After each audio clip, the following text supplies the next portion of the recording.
Yo, narova Samoa. Le fasa usonga nei tu la le fiafi nei. Ai fu ua mlei fu mai nisi fu malu su tatu tunu I tu fa vanga se esel korope. Ia fa malo atu ma fa talo fatu ma lo le tawatai ma lo le so fu manuia ma langi ma. Vie le tua. Le ola ma le malosi. Ia. Ai mesel ea.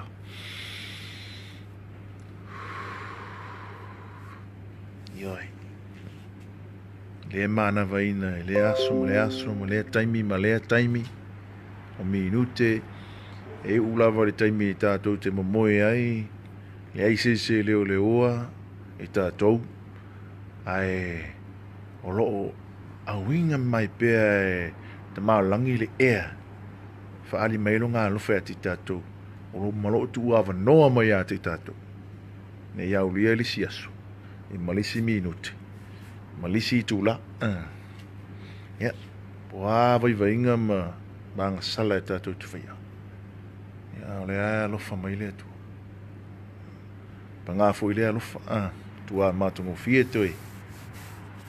Tu whamaoni. Ya, o lea lofa fo ale nā. Nā oina mai ei. E le tātou ta mālangi. Ya, e ei o tātou tu ana māliu mo le tātou. Mo tātou lau whanua mo tātou lau ele. A wale puinga se o tātou tunu wā whanau o le lumanai. Ia lea la o mawai fo ili nei awanoa. Ia, male nei awanoa wha auro o wa sauloto aila ta alu I Samoa te sau kalaku lai ai ka kikia mai ele o. Ele o ngisi o kalaku fo ili le makaru su saka fale no for rent. Pe ngofo lisi ai. Ia, o le alofa fo ala na o le langone e lau ona. Ia, wale puipuina o tātou lau whanua mo tātou ele. O tātou whanau lumana. Pea no whai atu.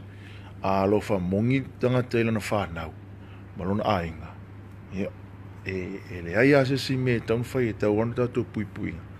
Ma tātou ave ai pea fa pea lea anga le leima lea loto alofa na o ina I tātou le tua ina I tātou whaia moles ia e whamali atu I usumatu whawhine o loo ti ngā ma wheitai ma ino ia e whatalofa tu ia te o tau malava pa ngā o tau le tau whaama so whaama umi a o le nā ua tau sile fia lava le mea moni e le o se me tau whamatalaina ia peitai o le loto ma le loto whakauku whakatau tutu I le mea moni ia e pule a o tau whaipea le loto ma le whaama ia o lo sila mai tatu tama langi I lo loto mo lo ma fau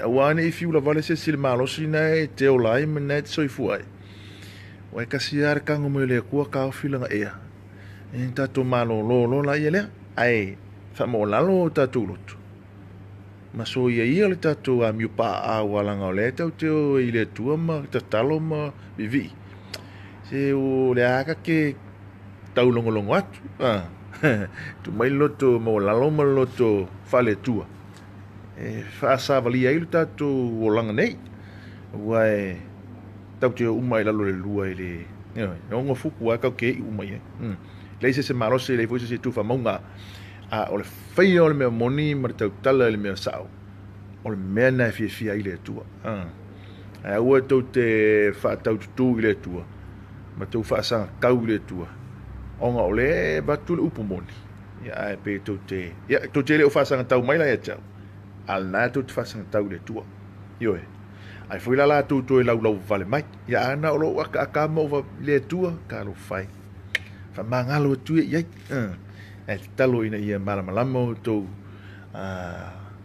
ma fau ia ma la ngona fu se fina ngalo le fina ngalo fa le tua ya ole aso lua le la saunei le lava tau longo le a whaatonu ina le tātou whaamasnonga le whai Samoa. O le avesea lo le tulafonga la tiro a lua whemana warua le a ua manino ua le to e fuini isi tala e to e whai ua o telefu i tala e to e whai. Ai o le a ua manino le mata vai ma ua i lua fo i le iku le lafi me o le itu itua le me pongsa. E le mea se ma le mea whaapio pi o le whai e le HRPP. Ia mara tai o le tātou malo. Le sunga ia tui le e pasai lele. Ia. Whamali atu ali tui le e pasai lele ma le HRPP. Ia ma tai maua lunga si o tātou atunu. Whamali atu. Le winga la o whamali atu. Lana ai sa whape i tō whiringalo ai e o le alilo mai le e toi la ngā i se taimo i luma. Ale mele o te whamana tu e te oto. O lo soifua le tua. Soifua i ovo i rai. E le ai se mea ma whai o na tātou ngā tia. E wha lia uma mea lilo tātou te whaia. Sau aso, alu aso. E iai ale aso e wha lia. Pia unau tōtou sila fia foi. Tātou te fiu ai ngāle tamai moa. Ia ai iyo. Ia na.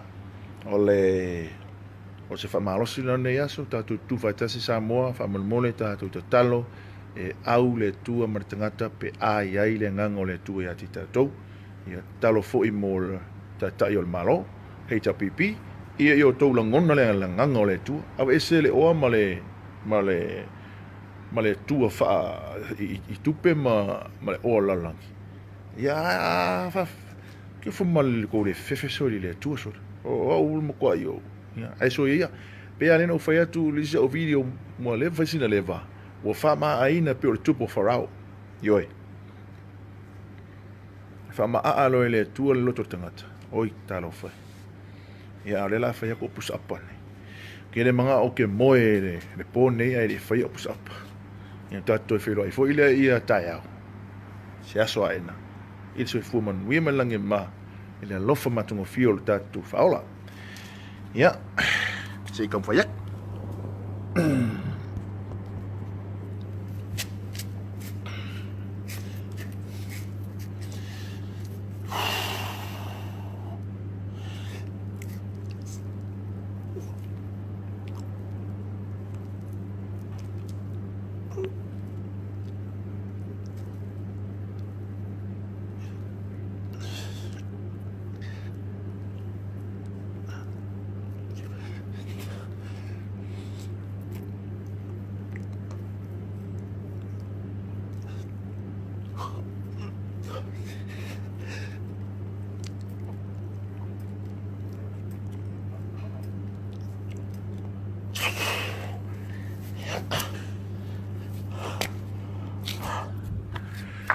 Wah, lama ngā kors food. Ia ole tau longolongo. Pusa apa mo tau longolongo. Ina ia. Avese ina le. Tau longolongo ina ia le. Tau longolongo pui ali ia le maru su tātou tunu. Toe ti mata le upenga. Liu to wha loto ma le utanga. To wha mauma le utanga loto i o tō whingalo. E moni au le tupe au ngā. Ia ai leo se mea lei fo. Ai ang whapea na e le i soli tula fongo tula epa ma le HRPP. Le kalepe ina e se ai leo le tula fongo whawai. Ia ai runga fo i so ka pisa o langa e. Langa o langa whai mea sa. Ai peitai. Whaamole uso mtu whawhine o lo wheitai. Ua ka lepe le tula fono whawai. Lea se mea ua e ita so oai. La me la e ita umi ai ma e tau whai e pungi le me se. Pawanga lau tali whai atu i atu o tau le tau te whai mai e. Ea mama. Ngi whaamakalanga ua mau lunga tele. Ua ka lepe e le HRPP. Le tula fono whaavai. Tula fono na whaavai na whausia i le lofa. Ia pawanga lau tali i vai atu i atu o tau. Ai a whai fo i au le a lau vale mai. Sole. Kua mau anu lunga kere sia. Au ngisi fo Ua maku kua ka ngaka a au isi fo i o makwala iki a au. Pakau kia fo ia. Ia mea ai oro o whawhanga i nai. Ar tama al manu e. Whawhanga i fungo la au. Au tama tangata. Whawhanga i upu matala. A tau tala fo i la. Langa o le mele whawhanga i tangata o upu matala. Ia ai alofa mo. Alofa te ratu moto. Wheitai me pe ai te alofa pe moto. Heira. I love you, I love you. Ia, Samoa mo Samoa. Whawai le tua.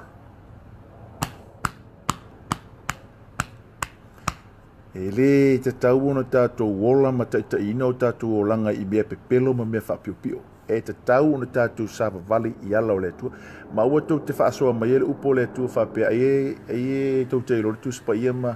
O tele o la fitu o le tua o le au te iloa ma o sila fia le tua la u ngaluenga le fai. E o tutu whao ngā ala whiong pa ia le tua whamole mo le tau te mimilo e saile mea moni.